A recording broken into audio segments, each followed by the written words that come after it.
اور وہ خوف اس کو وہی خوف ہے جو ماضی میں جس طرح بھی کچھ امپائرز کے نام لیے محیط صاحب نے, جو ماضی میں بہت بڑے بڑے جو ڈکٹیٹر یا بادشاہ گزرے جو غلط طریقے سے کبھی قابض ہو جائے اقتدار کے اوپر, تو انہیں کرسی کا جو خوف ہوتا ہے, کرسی چلے جانے کا, وہ خوف جو ہے وہ نظر آتا ہے. وہ آپ کو خوف جو ہے وہ 27ویں آئینی ترمیم میں بھی نظر آیا کہ کسی طریقے سے جو ہے وہ امیونٹی مل جائے, کوئی میں نے جرم جو ہے جو میں نے قتل و غارت کی ہے یا جو میں نے لوگوں پہ تشدد کیا ہے مجھے اس کی سزا نہ ملے. تو ٹرانسنیشنل ریپریشن کے حوالے سے ہی اگر بات کو فوکس کیا جائے تو بدترین دور تھا. بہت سارے لوگ نشانہ بنے, آپ کے سامنے لوگ بیٹھے ہوئے ہیں, بتا رہے ہیں, آپ کو مزید بتائیں گے. میرے حوالے سے آپ جانتے ہیں کہ جنرل عاصم منیر کی جو فیملی ممبر, ایک خاتون, ان کی بہن, ان کو ایک وفاقی ادارے کا سربراہ بنایا گیا. میں نے وہ پوری ڈاکومنٹیشن کے ساتھ official website, official data کے اوپر اس کے اوپر رپورٹنگ کی. میں نے بتایا کہ کس طریقے سے ان کو ایک معمولی ملازمہ سے ایک وفاقی ادارے کا سربراہ بنایا گیا. پاکستان کی تاریخ کا سب سے بڑا ایک جو اضافہ ہے ان کی تنخواہ میں کیا گیا, کوئی 1.5-2 لاکھ کی تنخواہ کو یکدم ملین پلس کر دیا گیا. کوئی مثال نہیں ملتی پاکستان کی تاریخ میں اس طرح سے کرنے کی.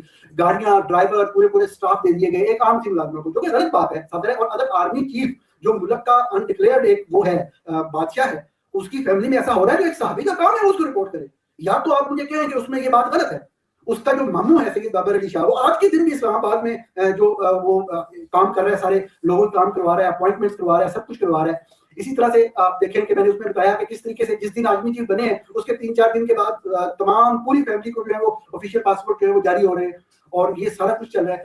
ان تمام بنیادوں کے اوپر, اس طرح سے کی گئی اسٹوری کے اوپر کس طریقے سے نشانہ بنایا گیا میری فیملی کو, آپ سب لوگ جانتے ہیں, میں ان چیزوں کو ریپیٹ نہیں کروں گا. میں صرف یہ بتاؤں گا کہ آج کے دن تک جب دنیا کے ہر فورم پہ ہم آواز اٹھا چکے ہیں, آج کے دن تک وہ ریپریشن جاری ہے. میری فیملی کے بینک اکاؤنٹ بند کیے گئے, میری فیملی ایگزٹ کنٹرول لسٹ پہ, وہ موو نہیں کر سکتے, پاکستان میں جاب نہیں کر سکتے. میرے بھائی انجینئر ہے, میرے بھائی جو ہیں, ایک بھائی, 2 بھائی ہیں, ایک سول انجینئر ہے, ایک الیکٹریکل انجینئر ہے. پاکستان کے بہترین اداروں میں کام کرنے کا 7-8 سال کا تجربہ ہے. ٹرانسنیشنل ریپریشن کی اگر ہم بات کرتے ہیں تو آپ یہ دیکھیں کہ ایک کیریئر میں آپ مطلب ایک اچھے ادارے سے ایک اچھی ڈگری لینا چاہتے ہیں اور ایک اچھا تجربہ حاصل کرنا چاہتے ہیں. وہ ینگ لوگ ہیں, انہوں نے یہ ڈگریاں لے کے اور بہترین اداروں میں کام کر کے تجربہ حاصل کیا. آج وہ نہ جاب کر سکتے ہیں, اگر ان کو بڑے جاب ملتی ہے. 2 مرتبہ میرے بھائی نے کوشش کی, اس کو ایئرپورٹ سے بتایا گیا کہ آپ کسی ایئر کے اوپر ہیں, اور وہ اسی طریقے سے ظلم جاری ہے, وہ کہیں پہ رکنے میں نہیں آ رہا. کنکلوڈ میں یوں کروں گا, سب سے اہم بات یہ ہوتی ہے کہ کیا جائے, تو وہ یہی ہے کہ جو شخص جس حد تک, جس طرح عثمان بھائی بتا رہے تھے کہ آپ آواز ضرور اٹھائیں, اپنی آواز کو بند نہ کریں. جو سوشل میڈیا کے اوپر آپ ہیں یا فزیکلی آپ اپنے جو پارلیمنٹیرین ہیں ان تک آواز پہنچا سکتے ہیں, وہ لازمی پہنچائیں تاکہ یہ ظلم کا سلسلہ جو ہے وہ بند ہو. اور خصوصی طور پہ میں ہمیشہ آئین اور قانون کی حکمرانی کی بات کیا کرتا ہوں. پاکستان میں آئین اور قانون کی حکمرانی کے ساتھ کھڑے ہوں. آئین اور قانون کی حکمرانی سویلین بالادستی ہے. جب تک پاکستان میں وہ نہیں ہوگی, جب تک اختیار اور قبضہ فوج کے کنٹرول سے نکل کے عام سویلین کے پاس نہیں آئے گا, پاکستان پھر بھی ترقی تو نہیں کرے گا, آپ کو بڑا ٹائم لگے گا, لیکن جو ترقی کا سفر ہے وہ بھی شروع نہیں کر سکے گا. آپ لوگوں کا بہت شکریہ. آپ لوگ جب بات کریں گے تو میں لازمی آپ کو احمد رانی, بہت شکریہ. آپ نے بہت مختصر وقت میں اتنا کمپریہنسو ویو جو ہے تمام چیزوں کو پسند کیا. اس کے ساتھ میں ریکویسٹ کروں گا سلمان احمد صاحب کو دل پاکستان کے آتے ہوئے اپنا پرسپیکٹو شیئر کریں اس حوالے سے, پھر اس کے بعد ہم کویشچن آنسرز کی طرف چلیں گے.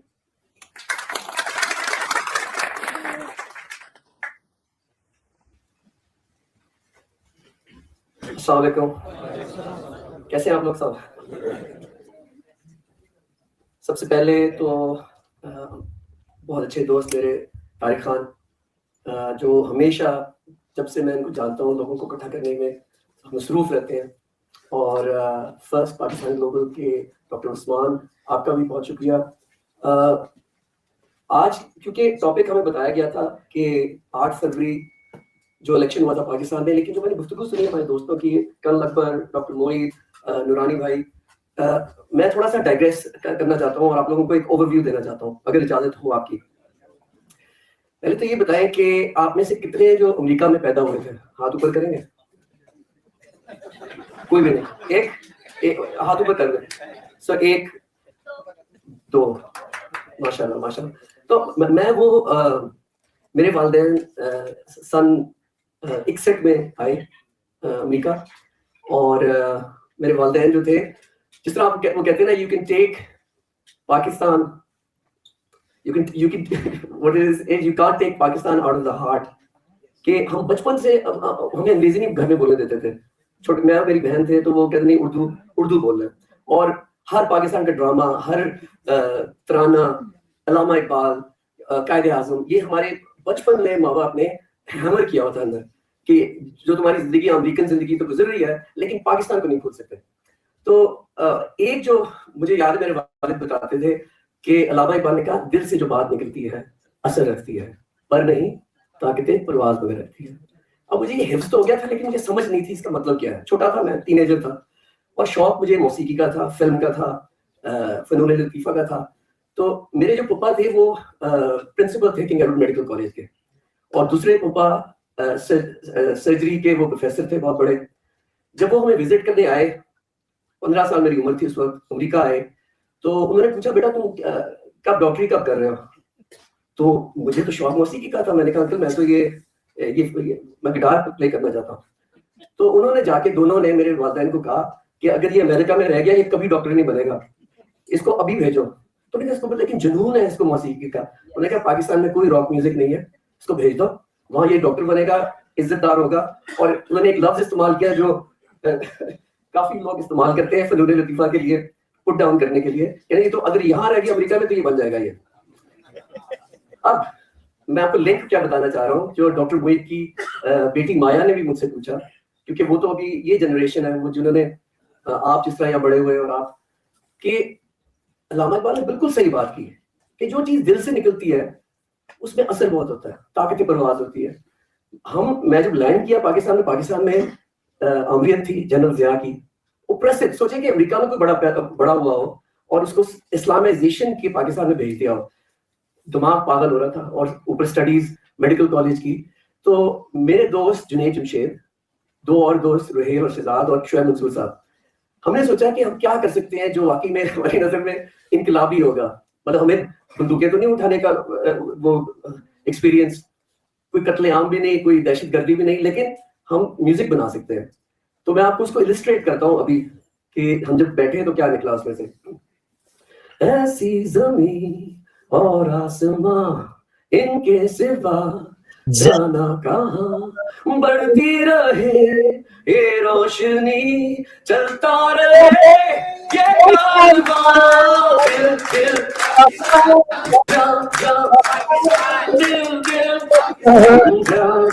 پاکستان.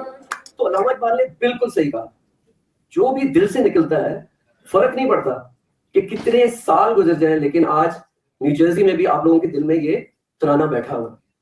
دوسرا جو اس کا پاور ہے فنون لطیفہ کا میں آپ کو بتاتا ہوں.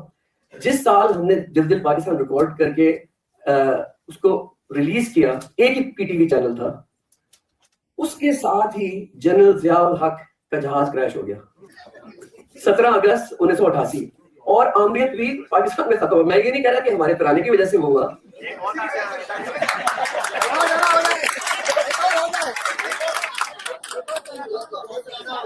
اس میں کوئی بہت میں فیکٹ نظر نہیں آ رہا, لیکن کچھ تو ہے. دل سے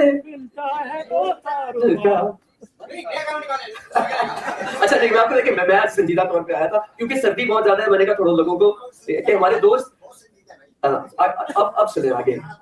دیکھیں ایک تو میں نے آپ کو یہ کہا کہ مجھے جنرل ضیاء کی آمریت کے دوران نظر آیا کہ جو پروٹیسٹ ہے, جو پرامن احتجاج ہے, یہ فرق روپ لیتا ہے, شکل لیتا ہے, ہمیں یہ سمجھ آئی.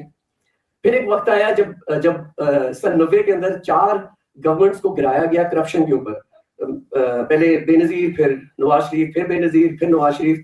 تو میں نے دیکھا کہ یہ جو ہمارا سسٹم ہے, کیا وجہ ہے کہ وہی لوگ اوپر آتے ہیں جو کھل کے بس کھانا چاہتے ہیں, کوئی ان کا اور انٹرسٹ نہیں ہے. تو میں نے احتساب کی کیمپین کی کالجوں میں جا کے, اور ایک ویڈیو بھی بنایا جس کو شعیب منصور صاحب نے اس کا بڑا تنزیہ قسم کا سیٹیریکل شکل دی, احتساب بولو احتساب. تو کیا ہوا کہ جیسے یہ فاروق لغاری صدر تھے اس وقت کہتے کی گورنمنٹ میں, فاروق لغاری کے پاس میں گیا اور میں نے کہا آپ نے کہا ہے کہ یہ 3 مہینوں کی جو کی گورنمنٹ آئی ہے اس کے بعد انتخاب ہوں گے, تو میں آپ کی تھیم سانگ لے کے آیا ہوں احتساب. تو ان کو جب ویڈیو دکھایا تو وہ شکل دیکھتے رہیں گے تو پاگل ہو گئے, یہ پاکستان ٹی وی پہ ہم چلا سکتے ہیں, کیونکہ اس میں بیسکلی عکاسی کی گئی ہے کہ جرنیلوں سے لے کے سیاستدانوں سے لے کے ہر ایلیٹ کا بندہ جو ہے وہ اس میں ملوث ہے بدعنوانی میں, کرپشن میں. اور اس کے اندر وہ بڑا, اگر آپ یوٹیوب پہ جائیں تو آپ احتساب دیکھیں گے تو ساروں کا کوئی اس میں پولیٹیکل فیکشن کو ساتھ نہیں دیا ہوا, ساروں کی عکاسی کی ہوئی ہے, اور فوج کو بھی. مجھے تو سمجھ نہیں تھی اس وقت کہ کیوں نہیں وہ چلا رہے, کیونکہ کہہ یہ رہتے کہ ہم تو آئے اس لیے ہیں کہ ہم احتساب کرنا چاہتے ہیں, لیکن انہوں نے ہاتھ جوڑے, انہوں نے کہا ہم نہیں چلا سکتے, اور پھر ہم 3 سال کے لیے بین ہو گئے. تو میں نے کہا یار کمال ہے, اس کا مطلب کہ یہ تو ایک لپ سروس ہے جو یہ دے رہے ہیں. تو فلم جب آپ نے ایک دفعہ دیکھ لی ہو, ٹھیک ہے, تو آپ کو سمجھ آ جانی چاہیے. نہیں, آپ تو بہت سمجھدار لوگ ہیں. وہ فلم جو بار بار بار بار بار بار ہم دیکھتے جائیں اور پھر بھی نہ سمجھ آ رہی ہو. اور میں آپ کو جلدی سے اس کا بھی وہ بتاتا ہوں کہ آپ نے قائد اعظم محمد علی جناح کی فلم دیکھی ہے؟ کتنے لوگوں نے نہیں دیکھی؟ اچھا, میں آپ کو اس میں سے یہ بتاتا ہوں کہ, اور اسٹینلی والکوٹ کی کتاب ہے جناح آف پاکستان, اس کے اندر دکھایا یہ ہے کہ صرف 1000 یا 1500 برٹش سول سرونٹ, صرف 1500, 300 ملین, جو میرے خیال میں 300 ملین 30 کروڑ برے صغیر کے لوگوں کے اوپر وہ کس طرح 100 سال سے زیادہ وہ حکومت کرتے رہے. صرف 15000, سب کو ملا لیں تو 20000 لوگ ہوں گے اگر فوجوں کو بھی ملا لیں, لیکن 30 کروڑ عوام پہ کس طرح وہ رول کر سکے. What is the word? Divide and rule, ٹھیک ہے نا. اور پھر کچھ ان میں سے جس طرح قائد اعظم محمد علی جناح, موہن داس گاندھی, نہرو, ان کو سمجھ آ گئی کہ یہ تو ہمیں یہ ڈیوائڈ کرنا چاہ رہے ہیں, لیکن ہم اپنے سیلف رول کے لیے کھڑے ہوں گے. قائد اعظم نے پہلے ہندو مسلم یونٹی کے لیے کھڑے ہوئے. جب انہوں نے دیکھا کہ ہندو تو چاہتے ہی نہیں کہ مسلمان آئے, تو پھر وہ ایک انڈیپینڈنٹ پاکستان کے لیے جب وہ کھڑے ہوئے, 40 سال ان کی زندگی لگی اس کے اوپر جدوجہد ہوگی. 40 سال سوچیں آپ. وہ سب سے ویلتھی برے صغیر کے لائر تھے, ان کو کوئی ضرورت نہیں تھی. ان کو یہ بھی پتا تھا آخری جو ڈیکیڈ تھی کہ ان کے ڈاکٹرز نے بتا دیا کہ آپ کی طبیعت بہت زیادہ خراب ہے, آپ اتنے آپ کو اسٹرینوس نہ کریں. لیکن وہ اپنی آزادی کے لیے نہیں, وہ اپنے آنے والی آپ کی جنریشنز کی آزادی کے لیے قائد اعظم نے وہ جدوجہد کی. لیکن ہوتا کیا ہے, جب برٹش نے دیکھ لیا کہ یہ تو سیانے ہو گئے ہیں اور اب ہم یہ برٹش امپائر کو یہاں سسٹین نہیں کر سکیں گے, تو وہ جب بھاگے پیچھے اپنے نوکر چھوڑ گئے. اور اس وقت 78 سال سے وہ نوکر ان سے بھی بغیرت, میں کہوں گا برٹش ایٹ لیسٹ ان کا کوئی پرنسپلز تھے. جس طرح ابھی نورانی بھائی نے بتایا کہ جو عاصم منیر ہے یہ تو بغیرت کمینہ انسان ہے. آپ نے ابھی لفظ استعمال کیا یہاں سے سنا, یہ جو دہشت گردی ہے اس کے پیچھے میں کہوں گا مستری ہے.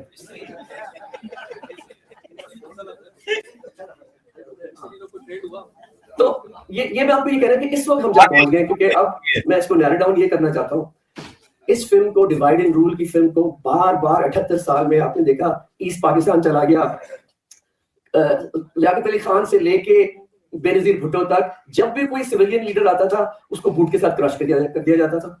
اور اب کیونکہ پچھلے 40-45 سال سے ہم نے دیکھا کہ ایک پاکستان کا ایسا ہیرو ہے جس نے جہاں بھی وہ گئے, عمران خان کی بات کر رہا ہوں, کہ انہوں نے 1992 ورلڈ کپ بھی جتایا, انہوں نے کینسر ہاسپٹل بھی بنا دیے, انہوں نے کالج بھی, مطلب کہ میری جنریشن تو وہ ہے جس کا سیاست کے ساتھ کوئی تعلق نہیں تھا, لیکن عمران خان کو ہم سمجھتے تھے کہ ہمارے ساتھ فخر سے بلند ہو جاتا تھا کہ جب بھی عمران خان کا نام لیا جاتا تھا دنیا کے کسی بھی حصے میں.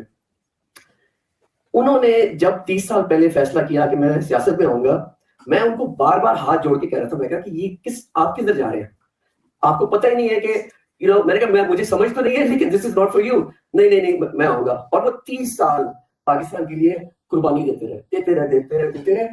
جب 4 سال پہلے جب ان کی گورنمنٹ ٹاپل ہوئی تو اس وقت ان کو اندازہ نہیں تھا کہ جتنی انہوں نے قربانیاں دی ہیں پاکستان کے لیے, وہ شعور تو آ گیا لوگوں میں, لیکن شعور کے ساتھ ساتھ ایک اور لفظ ہے کریج نہیں ہے. 5 اگست 2023 سے جب سے وہ جیل میں, اور آج کا دن آپ یہ سوچیں 6/8 سیل, 70 سال سے زیادہ عمر کا ایک انسان, اس کو عاصم منیر نے بیسک ٹارچر, یہ یونائٹڈ نیشنز کا جو اسپیشل ریپرٹوار آن ٹارچر ہے انہوں نے کہا ہے کہ اٹ کانسٹیٹیوٹس ٹارچر. ایک اور UN اسٹیٹمنٹ نے کہا ہے کہ ان کو آربیٹری ڈیٹینشن میں رکھا گیا ہے, ان کو امیڈیٹلی ریلیز کر دینا چاہیے. لیکن معجزہ دیکھیں, اور یہ ماننا پڑے گا پاکستانی عوام کا, کہ جب 8 فروری کو سارے ہوپس ختم ہو گئے تھے, بلے کا سمبل بھی لے لیا, انڈیپینڈنٹ وہ جو تھے ان کے کینڈیڈیٹس, ان کو پتہ نہیں کسی کو دیچکی یا تبلا یا کیا کیا, ہماری عوام نکلی باہر 8 فروری 2024 میں, اور میسو لینڈ سلائڈ کے ساتھ, جو ساری دنیا میں نیو یارک ٹائمز, BBC نے یہ رجسٹر کیا کہ یہ مردہ قوم نہیں ہے پاکستانی, یہ کھڑی ہوئی. یہ معجزہ تھا میری نظر میں کہ ان کا نکلنا, اور پیغام ایک جو کہتے ہیں نا کہ سنجیدہ قوم نے